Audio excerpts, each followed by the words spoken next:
Sutra teratai yang menakjubkan. Bab 10 Guru Dharma.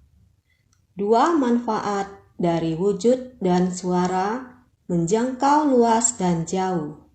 Shinfasyang Sutra Teratai, episode 1250. Raja dari semua makhluk suci membabarkan dharma untuk mengajar dan membimbing para makhluk. Segala dharma adalah kosong, tiada yang dapat ditunjukkan. Tampilan dari perkataan dan teks adalah hening dan padam. Dikarenakan adanya sebab dan kondisi, dapat membabarkan dharma dengan menggunakan segala perumpamaan. Dua manfaat dari wujud dan suara menjangkau luas dan jauh ke seluruh alam dharma. Harus bersungguh hati menghayati dan memahami. Raja dari semua makhluk suci, yaitu Buddha. Buddha Sakyamuni adalah raja dari semua makhluk suci. Beliau muncul ke dunia demi suatu tujuan utama. Tidak lain adalah datang ke dunia untuk membabarkan dharma, mengajar dan membimbing para makhluk. Inilah tujuan utama dari Buddha. Para makhluk yang ada di dunia, para makhluk membutuhkan ini. Karena masih dalam kebingungan, terus memperbanyak kerisauan, kekuatan karma terus terakumulasi. Raja dari semua makhluk suci adalah guru pembimbing dari 3 kelompok alam, ayah pengasih dari 4 jenis kelahiran. Bagaimana beliau tega membiarkan para makhluk di 3 alam terperosok di dalam pemikiran yang demikian rumit, diselimuti ketidaktahuan yang banyaknya seperti butiran debu. Bagaimana beliau tega para makhluk yang ada di alam berwujud mempunyai pemikiran yang menyimpang dan ketidaktahuan? Bagaimana beliau tega para makhluk dari alam nafsu mempunyai banyak kerisauan? Para makhluk dari 3 alam semua memiliki pemikiran yang bergejolak, tidak bisa membedakan suara dan rupa, sehingga kekuatan karma terus terakumulasi. Sang Buddha dari kehidupan ke kehidupan datang dan pergi, tidak lain untuk membuka dan mengungkapkan dharma, membabarkan dharma, mengajar dan membimbing para makhluk. Kapankah para makhluk baru bisa berpikir dengan jelas, memahami sampai tuntas masalah duniawi, bisa membedakan benar dan salah? Butuh berapa lama lagi kah? Kira-kira berapa orang yang bisa melakukannya? Kita sudah melihat bagaimana orang secara berurutan memahaminya. Akan tetapi setelah itu, berapa orang lagi yang dapat mengikutinya? Di antara begitu banyaknya para makhluk yang benar-benar menghayati dan memahami maksud dan dekat dengan hati Buddha, ada berapa orangkah? Akan tetapi, Sang Buddha masih tetap berwelas asih kepada kita. Oleh karena itu, segala dharma adalah kosong, tiada yang dapat ditunjukkan. Tampilan dari perkataan dan teks adalah hening dan padam. Bagaimana mengajarinya? Semua makhluk mendengar dan tampaknya mengerti. Namun mereka juga tampaknya tidak mengerti, hanya bisa bersabar. Kemaha welas asihan sebagai kediaman, kelembutan dan kesabaran sebagai jubah. Pada akhirnya juga harus kembali pada kekosongan dari segala fenomena dharma sebagai tata. Tidak peduli apakah kita dengan maha welas asih sebagai kediaman. Dan bagaimanapun kita bersumbangsi, para makhluk masih tidak dapat memahami. Masih saja melekat pada pendiriannya sendiri. Melekat pada pandangan diri sendiri. Apakah mereka dapat memahaminya? Maha welas asih sebagai kediaman. Dipengaruhi oleh maha welas asih ini, kita juga bersama-sama memasuki kediaman Tathagata. Menghayati niat hati dari sang Tathagata. Kediaman dari hati Tathagata. Jika kita dapat berdiam di tempat yang sama dengan Buddha, menjadikan hati Buddha sebagai hati sendiri. Jika bisa demikian, ini adalah welas asih sebagai kediaman. Merangkul semua makhluk di dunia, jika bisa mengenakan kelembutan dan kesabaran sebagai jubah. Para makhluk keras kepala, orang yang dapat menghayati Dharma, kita harus mengenakan jubah kelembutan dan kesabaran untuk menyelimuti dan melindungi para makhluk. Agar para makhluk tidak timbul niat jahat. Mencegah mereka melakukan kesalahan lagi. Jubah kelembutan dan kesabaran ini dapat membuat semua orang berinteraksi dengan damai, bersama-sama bersatu hati, bersumbangsi untuk para makhluk di dunia. Ini adalah tujuan penyebaran Dharma. Alasan untuk mengajarkan Dharma, supaya hati setiap orang penuh kelembutan. Meskipun setiap orang pernah melakukan kesalahan, juga perlu dengan kelembutan dan bersikap toleransi kepada mereka. Oleh karena itu, menyelimutinya dengan jubah adalah bertoleransi. Dapat membuat para makhluk yang keras kepala menghindari wujud buruk mereka dan menghentikan perilaku jahat. Ini disebut mencegah kesalahan dan menghentikan kejahatan. Tidak menimbulkan niat terhadap hal yang tidak benar. Kita harus segera menyelimuti mereka dengan jubah kelembutan dan kesabaran. Menyelimuti dan melindungi mereka. Ini adalah bodhisattva. Semua makhluk hidup di dunia.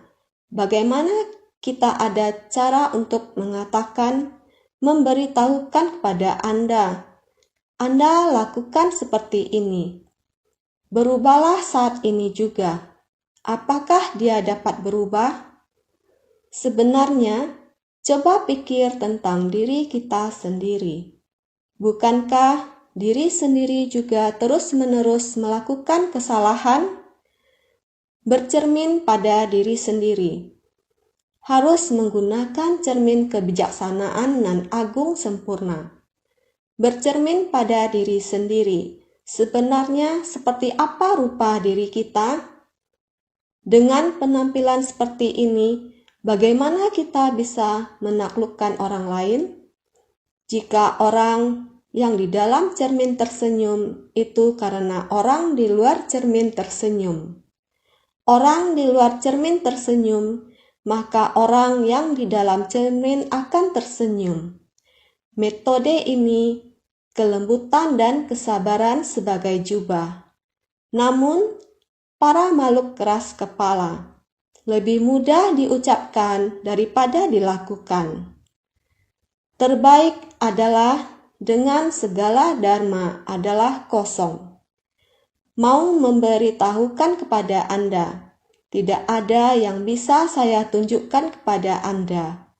Hanya bisa membabarkan dharma dengan menggunakan kata-kata. Tiada yang dapat ditunjukkan. Tampilan dari perkataan dan teks adalah hening dan padam. Hanya itu saja yang bisa disampaikan. Orang yang bersungguh hati, orang yang mempunyai akar kapasitas cukup, akan dapat memahami dan menerimanya. Merasakan hati berempati, begitulah seharusnya Dharma. Karena seperti itu, makanya sangat sulit untuk dibabarkan. Karena seperti itu, makanya sangat sulit untuk membimbing para makhluk. Karena segala dharma adalah kosong, tiada yang dapat ditunjukkan. Oleh karena itu, banyak aspek materi yang harus dilakukan evaluasi dan penelitian. Baru kemudian dapat memahami aspek materi adalah seperti ini. Harus menggabungkan beraneka ragam objek. Baru ada cara untuk mengevaluasi sifat asli dari aspek materi tersebut. Dan prinsip kebenarannya, hal yang sama, prinsip obat juga adalah sama. Orang yang sakit menggunakan obat apa untuk mengobatinya? Masih harus dievaluasi. Semua yang ada di antara langit dan bumi adalah obat. Obat baik dan racun semuanya berada di antara langit dan bumi ini. Ada orang melihat bahwa bunga sangat cantik. Anda tidak mengetahuinya bahwa benda ini racunnya tidak tertandingi. Pernah mendengar bahwa bertahun-tahun yang lalu ada orang yang membawa bekal, tetapi tidak membawa sumpit. Lalu memetik ranting pohon ini dan dijadikan sumpit untuk menjepit. Telah keracunan, bahkan tidak tertolong, sangat menakutkan. Di dunia ini, racun tidak dilakukan penelitian. Tidak ada yang mengetahuinya. Racun itu terhadap sistem saraf sebenarnya adalah apa? Benda yang bagaimana? Mengapa bisa seperti ini? Harus dilakukan penelitian. Masih ada obat yang lain. Berbagai macam digabungkan, barulah dapat menolong penyakit orang. Ini juga harus sangat bersungguh hati. Benda-benda ini tidak ditampilkan di depan dan dikatakan ini memiliki prinsip yang demikian. Ada keberadaan prinsip untuk mengobati penyakit. Juga bukan hanya satu macam. Hanya satu macam tidak efektif. Jika kita mengonsumsi obat tradisional Tiongkok, kita akan dapat melihat dengan mata toko obat tradisional Tiongkok saat tabib sedang menulis resep obat, saat ahli obat sedang meracik obat. Satu resep obat terdiri dari 10 atau 20-an macam herbal digabungkan, lalu dibawa pulang untuk digodok. Anda baru dapat menangani penyakit dengan menggunakan obat. Baru bisa mengobati penyakit. Saya yakin bahwa sekarang obat barat, sebutir obat yang kecil, obat itu seharusnya menggunakan puluhan ribu satuan lewat proses ekstraksi dan penyulingan. Entah berapa macam obat telah digabungkan, baru bisa menjadi sebutir obat. Benar, ini harus menggunakan waktu yang sangat lama untuk meneliti, untuk mengembangkannya. Mengembangkan dan menyempurnakan. Ajaran duniawi ini juga disebut ajaran. Namun ajaran-ajaran ini, prinsip kebenaran ini, sebetulnya biasanya apakah kita dapat memahaminya? Diperlukan banyak kesungguhan hati. Kita mesti terus-menerus memberi pengajaran. Harus terus-menerus bersungguh hati. Untuk memberikan pengajaran pada seseorang sampai dia berhasil tidaklah mudah. Memerlukan penelitian jangka panjang. Juga akan mengalami kesulitan yang panjang. Pasti berhasil? Tidak tahu. Berapa lama? Tidak tahu. Benar-benar sungguh banyak dharma adalah demikian. Prinsip kebenarannya adalah demikian. Orang-orang yang akan melatih diri, akar kapasitasnya apakah sudah memadai? Bisakah bersungguh hati? Dapatkah menghayatinya? Sama juga, segala dharma adalah kosong, tiada yang dapat ditunjukkan. Tidak dapat menunjukkannya padamu, demikianlah dharma. Demikianlah prinsip kebenaran. Dharma ini berada dalam sifat kesadaran, memanfaatkan mulut untuk menjelaskan kepada orang banyak. Suara yang keluar dari mulut tidak berwujud atau rupa. Apakah dapat masuk juga ke dalam akar pendengaranmu? Akar dari telinga dan kesadaran dari telinga. Saraf telinga sudahkah mendengar? Masuk ke dalam akar telinga. Apakah kesadaran pikiran kita telah menyimpan? Apakah syaraf telinga sudah mendengarnya? Setelah masuk ke dalam akar telinga, apakah kesadaran pikiran juga ikut dimasukkan? Ini adalah fenomena tidak ada wujud rupa. Sudahkah bersungguh hati? Tidak tahu. Maka tampilan dari perkataan dan teks adalah hening dan padam.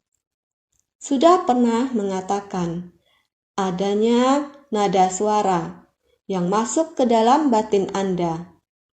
Apakah masih tersimpan di sana atau sudah lenyap?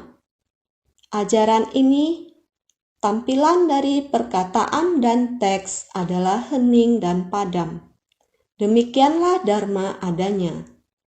Sangat mendalam.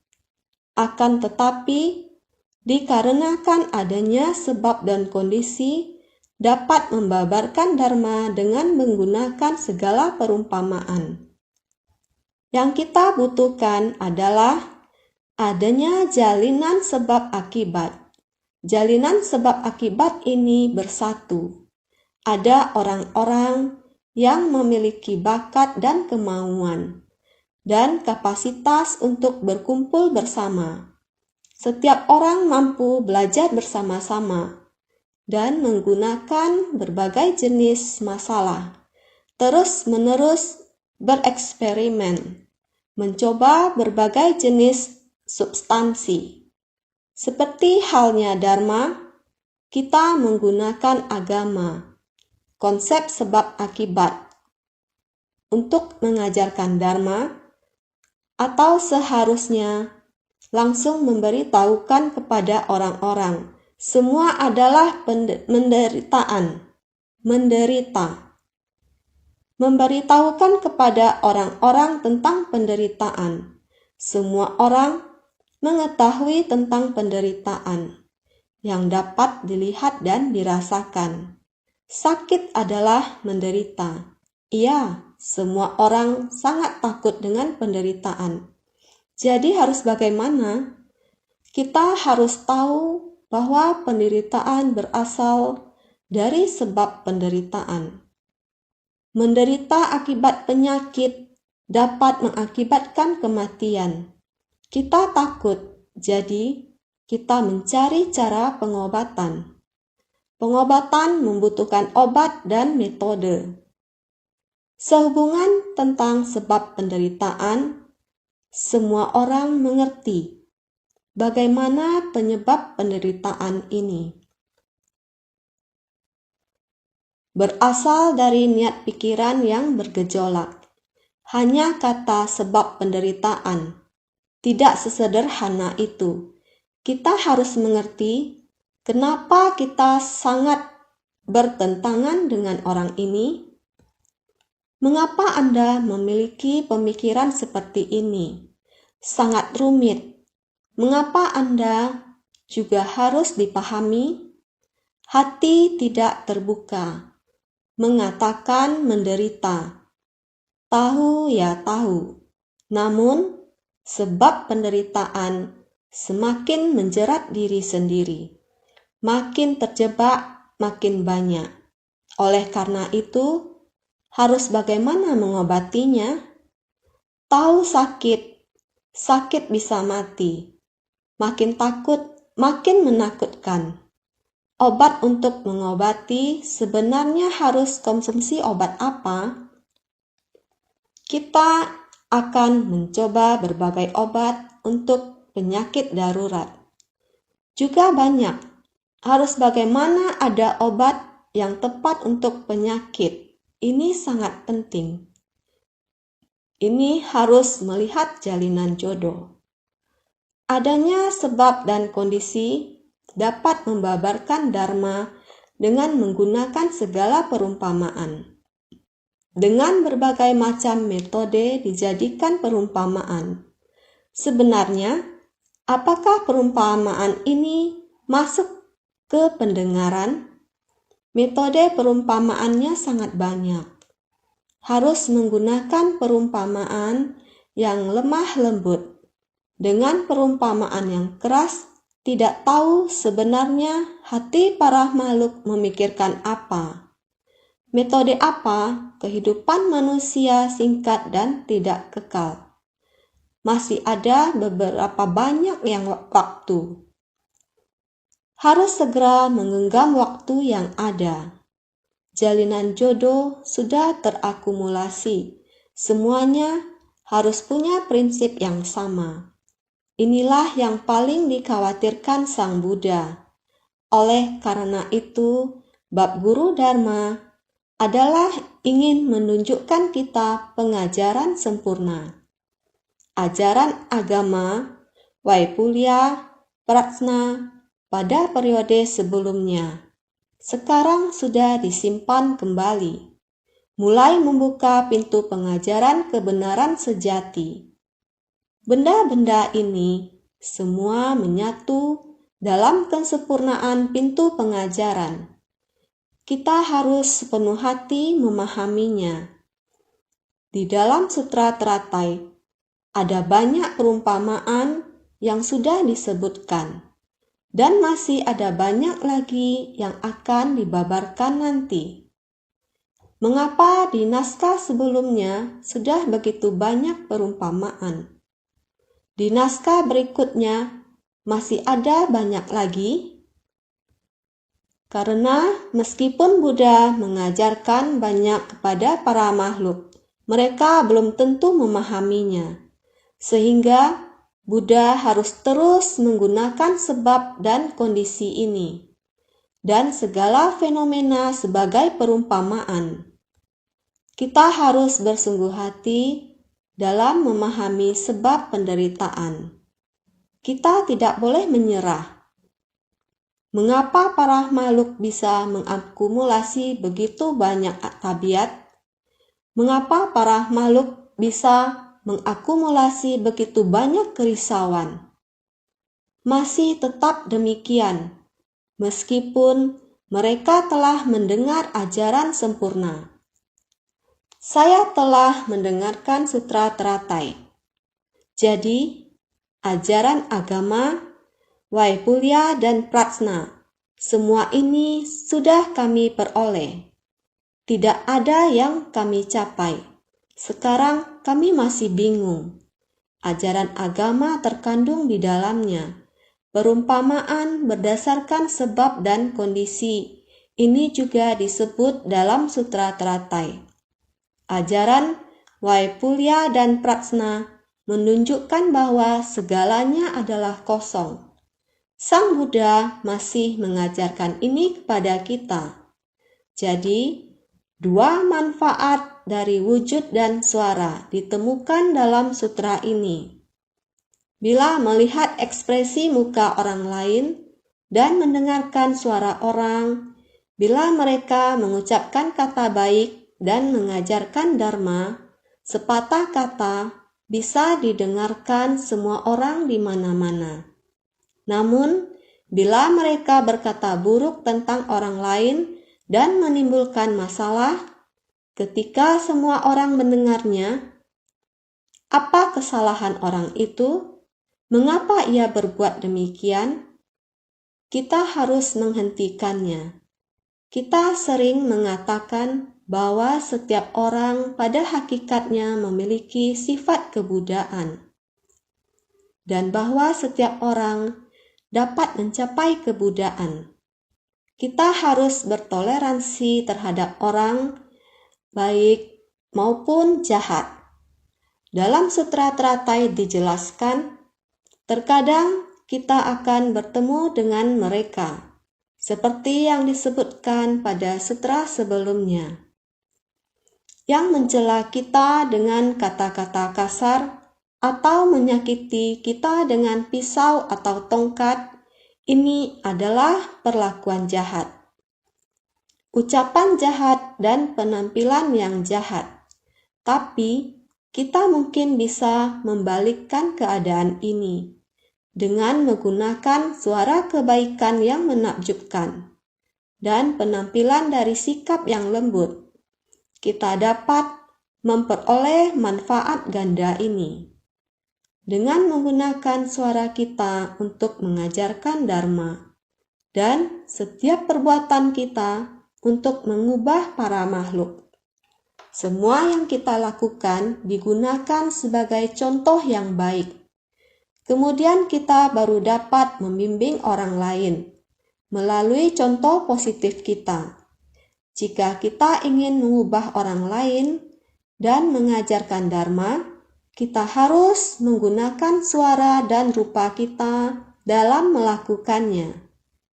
Baik suara maupun rupa dapat bermanfaat bagi para makhluk. Dalam kondisi ini, manfaat semacam ini dapat meluas ke seluruh dunia. Dengan memanfaatkan teknologi saat ini, gambar dan suara kita dapat diperluas secara horizontal untuk memberikan manfaat bagi para makhluk di mana saja. Bagaimana dengan segi waktu? Sejak kalpa-kalpa tak terhingga yang lalu, para Buddha dan Bodhisattva telah mengajarkan dharma untuk membantu kita memahami bahwa sifat dasar setiap orang adalah tanpa awal atau akhir, tidak muncul atau lenyap, itu interistik bagi semua orang. Dharma sejati ini dapat dicapai oleh setiap orang. Menjadi bodhisattva bukanlah hal yang mustahil. Sekelompok demi sekelompok bodhisattva telah melakukan perjalanan datang khusus ke sini untuk mempertunjukkan pameran kepada master. Setiap tempat di Gria Jingsi harus mengadakan pameran. Pameran yang bersejarah ini memiliki fungsi, yakni memberikan kesaksian zaman dan menuliskan sejarah Ceci. Orang-orang ini, sekelompok orang ini bukan orang profesional, namun semua orang bersatu hati. Desain yang mereka gambar, konsep yang telah mereka pikirkan, sangat mengesankan saya. Bodhisattva dunia mereka melakukan dengan sendiri. Gambar mereka berada di dalamnya. Gambar orang lain juga berada di dalamnya. Menunjukkan bagaimana mereka bersumbangsi. Bukankah mereka adalah bodhisattva dunia? Betul, mereka telah melakukannya. Apakah kita tidak dapat melakukannya? Orang sekarang dapat berbelas kasihan tanpa syarat dan mengasihi insan lain bagai terhadap diri sendiri. Telah melakukannya dharma yang dibabarkan oleh Buddha, berbelas kasihan tanpa syarat dan mengasihani insan lain bagai terhadap diri sendiri. Bukankah ini adalah dharma sejati? Karena semua dharma yang dibabarkan oleh semua Buddha dan Bodhisattva telah bisa dilakukan kita di dunia sekarang. Ratusan ribu koti transformasi tubuh. Buddha mengatakan demikian. Dengan teknologi sekarang, kita bisa melakukannya. Ketika saya duduk di sini, sekarang ada berapa banyak dari bayangan gambar saya yang dapat dilihat di luar sana? Saya sendiri juga tidak tahu. Namun, kita sekarang telah melakukan apa yang dibabarkan oleh Buddha selama lebih dari 2000 tahun yang lalu. Ini harus membutuhkan pengetahuan banyak orang untuk melakukan penelitian. Sesungguhnya ada ratusan ribu koti transformasi tubuh untuk menyadarkan para makhluk secara luas. Jika digunakan dengan cara yang menyimpang, dapat merusak bumi dan melukai manusia. Akan jadi seperti apa dunia ini di masa mendatang? Ini juga teknologi. Beberapa dekade yang lalu, 2 buah bom nuklir dijatuhkan di Jepang, menghancurkan begitu banyak kehidupan. Setelah beberapa dekade, masih ada sejumlah kecil radioaktif tertinggal di udara. Hadirin sekalian, manusia memiliki potensi terpendam yang tidak terbatas, memiliki kapasitas bawaan tanpa batas. Bukankah ini adalah kemampuan gaib? Kemampuan gaib apakah? Mau digunakan untuk kejahatan ataukah untuk kebaikan? Apakah akan digunakan seperti cara Dewa Data ataukah menggunakannya seperti Purna Maitrayani Putra? Benar-benar sangat berbeda. Dengan Dharma Buddha yang sama, tetapi karena ambisinya Dewa Data, pada Purna Maitrayani Putra yang menghayati hati welas asih Sang Buddha, ini sama sekali berbeda. Maka dikatakan, suara dan wujud ini, jika dipergunakan di tubuh Purna Maitrayani Putra, maka akan ada Buddha yang tak terhingga, membabarkan Dharma di dunia. Sang Buddha di bab Guru Dharma menggunakannya pada Baisaja Raja Bodhisattva, yaitu Sutra Teratai adalah obat mujarab yang dapat menyelamatkan dunia. Bodhisattva Baisaja Raja, Sang Buddha berulang kali memanggil Bodhisattva Baisaja Raja. Karena Baisaja Raja Bodhisattva terhadap Sutra Teratai, terhadap Dharma yang telah dibabarkan oleh Sang Buddha, adalah dengan sangat bersungguh hati memohon Dharma. Beliau membaktikan jiwa kehidupan, menggunakan jiwa kehidupan dalam memohon Dharma. Ini adalah Baisaja Raja Bodhisattva. Semangat dalam memohon Dharma, membabarkan Dharma. Sang Buddha di dalam bab Guru Dharma dengan menggunakan Baisaja Raja Bodhisattva sebagai orang yang memiliki kapasitas yang sesuai untuk menerima pembabaran Dharma Buddha. Jalinan jodoh memang demikian. Sang Buddha dapat membabarkan selalu melihat akar kapasitas. ketekunan dari Bodhisattva Baisaja Raja, ketekunan terhadap Dharma. Beliau memberitahunya, guru Dharma harus menegakkan sutra, harus teguh, harus dapat menahan penderitaan, harus mengumpulkan segala kewelas asihan, harus mengenakan jubah kesabaran, juga harus menduduki singgasana kekosongan Dharma, harus dengan kekosongan dari segala Dharma sebagai singgasana, sehingga tiada henti melalui Bodhisattva Baisaja Raja. Sang Buddha memanggil Bodhisattva Baisaja Raja, memanggil semua murid. Dapat dilihat Sang Buddha terhadap mekanisme, terhadap sutra teratai sangat menaruh perhatian. Kita harus menghayati niat dari Sang Buddha. Dua manfaat dari tubuh dan suara, jika kita pergunakan pada hal yang baik, secara horizontal dapat mencakup seluruh dunia, langit dan bumi universal. 3 kelompok alam masih ada secara vertikal. Sumbernya dapat mengalir lebih jauh dan panjang. Dharma sebelum kalpa sebanyak butiran debu adalah demikian. Mengalir, menyebarkan hingga sekarang adalah demikian.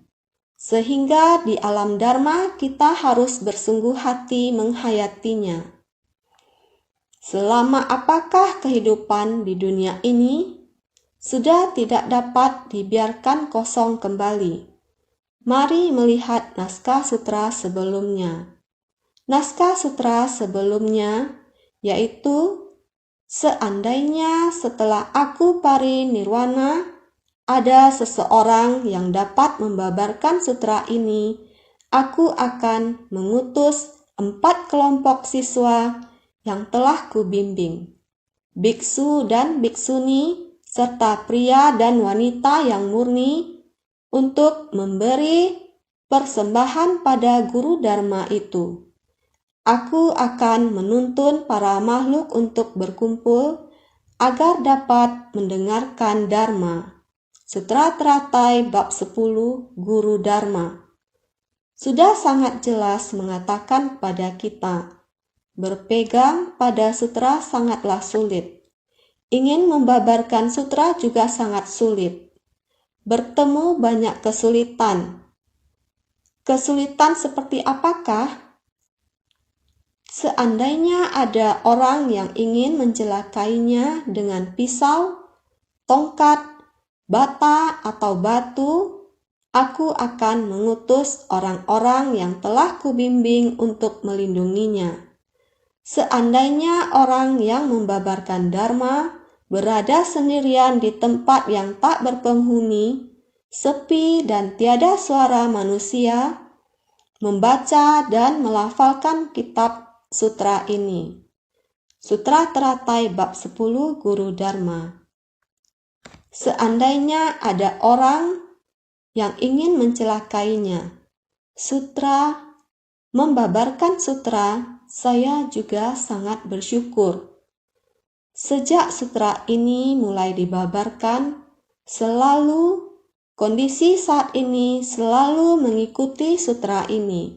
Saya sangat bersyukur. Benar, melihat masyarakat saat ini, melihat batin orang-orang masa kini, memiliki kegelapan batin dan kerisauan, ingin mencapai satu hal. Terdapat demikian banyak kesulitan.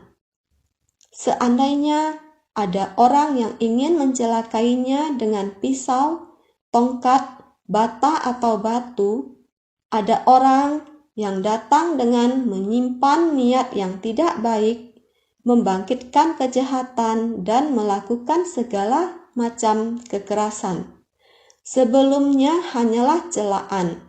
Sekarang adalah pisau, tongkat, bata atau batu. Bagaimana agar bisa mengumpulkan sebab dan kondisi yang baik? Apakah demikian sulit? Sungguh-sungguh sangat sulit. Maka ada orang yang datang dengan menyimpan niat yang tidak baik. Bagaimana kondisi batin mereka yang sesungguhnya? Ada kalanya kita perlu untuk menyadarkan semua makhluk, bahkan satu pun jangan ketinggalan, terutama pada organisasi kerelawanan seperti kita. Perlu membimbing dan mendidik anggotanya. Benar-benar memerlukan anggota. Kita harus bagaimana mendidiknya. Kita harus bagaimana membimbingnya. Kita harus bagaimana agar membentuk bibit-bibit unggul, agar mereka dapat terjun ke masyarakat untuk membimbing para makhluk, mencabut penderitaan fisik maupun batin dari para makhluk. Bertambah satu relawan, bertambah satu kekuatan. Dapat menolong berapa banyak orang, tetapi orang yang bertekad, apakah memiliki hati yang baik atau penuh kerisauan, kita tidak tahu. Singkat kata, ada orang yang datang dengan menyimpan niat yang tidak baik, membangkitkan kejahatan, dan melakukan segala macam kekerasan. Inilah dharma yang terdapat dalam sutra. Melihat naskah-naskah sutra, hati diliputi oleh berbagai perasaan. Aku akan mengutus orang-orang yang telah kubimbing untuk melindunginya. Artinya, mengutus orang-orang yang telah diubah untuk mendukung dan melindungi orang yang membabarkan dharma dengan baik. Demi memudahkannya, makanya memberikan perlindungan. Jadi, ketika bertemu dengan kejadian ini, kita harus bagaimana? Prosa di depan, Buddha mau mengulang penjelasan kembali. Harus segera melindunginya. Bahkan, Buddha juga berkata lagi, harus mengutus orang-orang yang telah kubimbing. Juga harus segera mencari orang untuk membantunya melindunginya. Jadi, aku akan mengutus orang-orang yang telah kubimbing. Walaupun Buddha tidak lagi berada di alam manusia, juga harus ada orang lain segera untuk melindunginya. Bagaimana menenangkan hatinya, hal ini sangatlah penting. Bagaimana caranya untuk menenangkan hati? Bisa menenangkan hati ini. Apakah bisa menenangkan hati yang lainnya? Sebenarnya hati apa yang bisa ditenangkan? Benar-benar sulit. Sehingga aku akan mengutus orang-orang yang telah kubimbing untuk melindunginya. Artinya mengutus orang-orang yang telah diubah untuk mendukung dan melindungi orang yang membabarkan dharma dengan baik.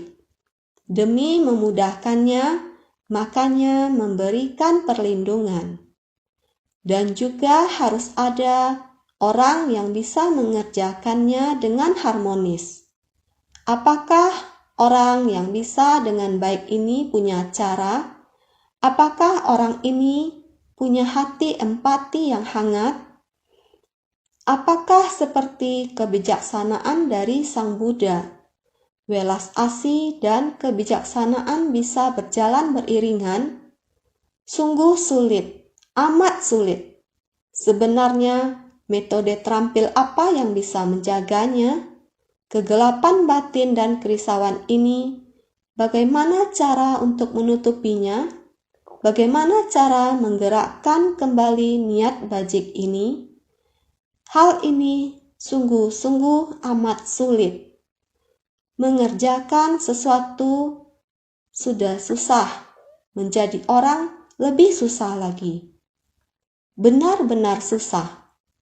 Jadi, seandainya orang yang membabarkan dharma berada sendirian di tempat yang tak berpenghuni, sekiranya ada seorang pembabat dharma yang tekun bersemangat dalam menegakkan sutra berada sendirian pada tempat yang tak berpenghuni. Di tengah para makhluk ada berbagai macam kesulitan. Hendak membabarkan dharma belum tentu di tengah orang banyak bisa sangat harmonis. Kesulitan yang ditemui sangat banyak. Ada kalanya dia harus berada sendirian di tempat tak berpenghuni. Hendak sedikit lebih tenang. Para makhluk yang sangat banyak sulit untuk diatur dan ditaklukkan. Kondisi seperti ini, fenomena seperti ini sebenarnya harus bagaimana? Harus menyendiri di tempat tak berpenghuni. Baik-baik merenungkan, tidak boleh menyerah. Dunia memang seperti ini, jadi harus tenang sejenak, memikirkan dengan jelas. Jadi, sekiranya ada seorang pembabat dharma yang tekun bersemangat dalam menegakkan sutra, tekun bersemangat meskipun menemui banyak sekali kerisauan, namun tidak menyerah. Ada semangat dan ketekunan. Tetap berpegang teguh pada sutra ini. Prinsip kebenaran di dalamnya harus bagaimana dirubah menjadi obat yang menakjubkan. Untuk mengobati kerisauan akibat penyakit batin ini adalah harus menenangkan diri sendiri sejenak. Orang yang membabarkan dharma ini benar-benar harus bisa tenang. Oleh karena itu, menyendiri sendirian, berada sendirian pada tempat yang tak berpenghuni, harus seperti ini. Ini adalah menjelaskan orang yang dengan hati nan tulus membaca dan melafalkan sutra teratai yang menakjubkan ini, guna membantu dalam melakukan pengamatan ke dalam batin sendiri agar sejalan dengan dharma. Dengan hati nan tulus membaca dan melafalkan sutra menakjubkan ini, guna membantu dalam melakukan pengamatan ke dalam batin sendiri agar sejalan dengan dharma, meleburkan kata-kata baik dan makna menakjubkan daripada sutra, bagaikan susu larut merata dalam air. Pada saat ini, perenungan dalam batin lebih jelas lagi, hening, jernih, dan misterius nan ajaib. Kita harus hening. Kita perlu merenungkan diri kita sendiri sebentar. Merenungkan dengan hening. Perenungan dengan tenang. Perenungan dengan tenang ini, metode apa yang harus dilakukan? Jika kita menghadapi suara kata-kata kasar atau suara hardikan keras, ketika kita mendengar apa yang harus kita lakukan, mungkin harus meleburkan kata-kata baik dan makna menakjubkan daripada sutra. Ini seperti tata gata, seperti air, dharma tata gata seperti air. Air dan dharma dileburkan. Demikianlah meleburkan. Orang-orang mengatakan membuat susu. Ya, susu sapi. Susu bubuk harus dicampur dengan air. Dengan cara ini, baru susu dan air tercampur rata. Susu larut merata dalam air, mengacu pada penggunaan kata-kata bajik untuk membimbing. Bagaikan meleburkan kata-kata baik dan makna menakjubkan daripada sutra. Seperti melarutkan susu dengan air, kita perlu memadukannya dengan sempurna. Batin inilah harus bersungguh hati untuk merenungkan. Bagaimana mengatasinya? Butuh hening, jernih. menghayati melalui prinsip kebenaran yang mendalam dan menakjubkan ini. Jika seseorang berkata-kata kasar, ada orang mencerca dengan kata-kata jahat. Suara kata-kata jahat, apakah itu suara jahat, suara marah, atau suara pertengkaran, suara menyalahkan, dan yang lainnya? Jika kita memiliki metode merubah menjadi suara yang sama seperti Bodhisattva Avalokitesvara, Avalokitesvara mendengar dan menyelamatkan yang menderita. Kekuatan kebijaksanaan yang menakjubkan dari Avalokitesvara. Batinnya yang murni dan jernih, baik apapun suaranya, terdengar oleh Bodhisattva Avalokitesvara, sepenuhnya menjadi suara yang murni dan jernih. Sehingga Bodhisattva Avalokitesvara dengan jubah kelembutan dan kesabaran dapat mengubah segala suara buruk dari para makhluk. Suara penderitaan, suara keributan lainnya, suara ketidakharmonisan di dunia sampai ke telinga Bodhisattva Avalokitesvara berubah menjadi suara yang murni dan jernih. Tentu saja asalkan demikian. Sehingga kita harus dengan bersungguh hati mengamati diri sendiri. Harus bagaimana demi memberi manfaat kepada para makhluk. Harus dengan jubah kesabaran. Harus bagaimana mentoleransi, melindungi, agar menjadi harmonis. Berharap benar-benar dapat kembali kepada kondisi batin hening dan jernih. Ajaran yang begitu menakjubkan. Setiap orang dapat menerima. Setiap orang dapat menggunakan. Digunakan dalam kehidupan keseharian. Inilah ajaran Buddha, yaitu Sutra Teratai. Sutra Teratai harus mentoleransi segalanya. Proses membabarkan sutra, kita pada zaman ini mulai membabarkan Sutra Teratai. Dunia pada proses ini ada berapa banyak suara, wujud, kerisauan, dan kegelapan batin. Demikian berlapis-lapis. Semuanya sesuai waktu, muncul sesuai kapasitas, sehingga akan merasa bersyukur atas ajaran Buddha yang menakjubkan.